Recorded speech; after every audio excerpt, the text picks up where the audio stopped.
ಬೌದ್ಧ ಮಹಾಸಭಾ ಹಾಗೂ ದಲಿತ ಪ್ರಗತಿಪರ ಸಂಘಟನೆಗಳ ಪ್ರತಿಭಟನೆ. ಬೌದ್ಧ ಧಾರ್ಮಿಕ ಹಕ್ಕುಗಳಿಗಾಗಿ ಯಾದಗಿರಿ ನಗರ ಜಿಲ್ಲಾಧಿಕಾರಿಗಳ ಕಚೇರಿ ಮುಂದೆ ಬೌದ್ಧ ಧಾರ್ಮಿಕ ಹಕ್ಕುಗಳಿಗಾಗಿ ಬೌದ್ಧ ಮಹಾಸಭಾ ಹಾಗೂ ದಲಿತ ಪ್ರಗತಿಪರ ಸಂಘಟನೆಗಳ ನೂರಾರು ಮುಖಂಡರು ಸೇರಿ ಪ್ರತಿಭಟನೆ ಮುಖಾಂತರ ಮಾನ್ಯ ಜಿಲ್ಲಾಧಿಕಾರಿಯವರಿಗೆ ಮನವಿ ಪತ್ರ ನೀಡಲಾಯಿತು. ವರದಿಗಾರ ಚಂದ್ರಕಾಂತ್, ಶಹಾಪುರ ತಾಲೂಕು.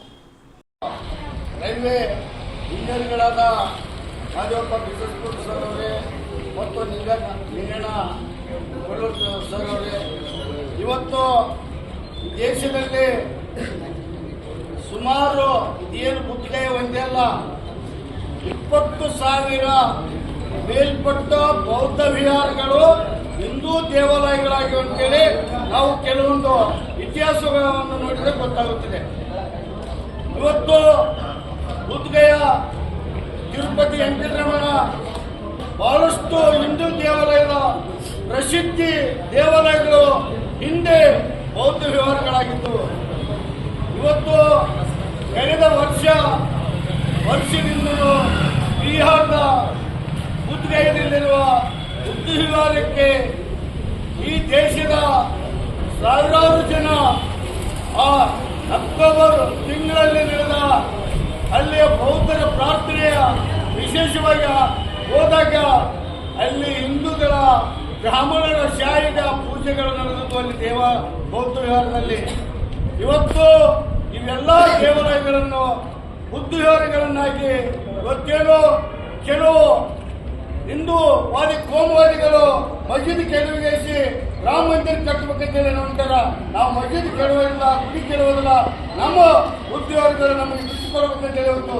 ದೇಶಾದ್ಯಂತ ಎಲ್ಲ ಜಿಲ್ಲಾ ಕೇಂದ್ರಗಳ ಮುಖಾಂತರ ಬಿಹಾರದ ಮುಖ್ಯಮಂತ್ರಿಗಳಿಗೆ ಮತ್ತು ಕರ್ನಾಟಕ ರಾಜ್ಯದ ಮುಖ್ಯಮಂತ್ರಿಗಳಿಗೆ ನಾವು ಇವತ್ತು ಮನವಿ ಸಲ್ಲಿಸಿದ್ದೇವೆ.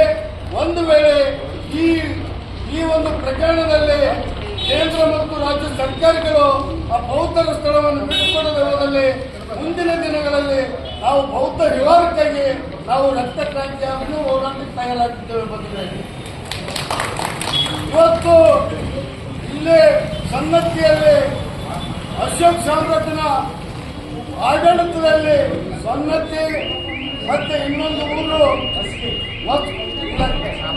ಕನಗಂಡಿನಲ್ಲಿ ಈ ಸೌದಿ ಅರೇಬಿಯಾ ಬೌದ್ಧ ಅಶೋಕ್ ಸಾಮ್ರಾಜ್ಯನ ವ್ಯವಹಾರ ಕೇಂದ್ರಗಳಾಗಿತ್ತು ಅಂತೇಳಿ ಇತಿಹಾಸ ತಜ್ಞರು ಹೇಳುತ್ತಿದ್ದಾರೆ. ಬಂದಿದೆ ಇವೆಲ್ಲ ನಾವು ಬರೇ ಯುದ್ಧಕ್ಕೂ ತಯಾರಾಗಬೇಕಂತಿಲ್ಲ, ಬರೇ ಬುದ್ಧ ಅಂದ್ರೆ ಆಗೋದಿಲ್ಲ ಅಂತೇಳಿ ನಾವು ಇವತ್ತು ಈ ಒಂದು ವೇದಿಕೆಯಲ್ಲಿ ಎಚ್ಚರಿಕೆ ಕೊಡುತ್ತಾ ನಾವು ಇವತ್ತು ಮಾನ್ಯ DC ಅವರ ಮುಖಾಂತರ ಮನವಿ ಸಲ್ಲಿಸಿದ್ದೇವೆ. ಈ ಒಂದು ಪ್ರತಿಭಟನೆಯಲ್ಲಿ ಭಾಗವಹಿಸಿದ ಎಲ್ಲ ದಲಿತ ಸಂಘಟನೆಗಳ ಸೋದರಿಗೆ ಮತ್ತು ಹಿರಿಯರಿಗೆ ವಂದಿಸಿ ನನ್ನ ಮಾತು ಮುಗಿಸ್ತೇನೆ.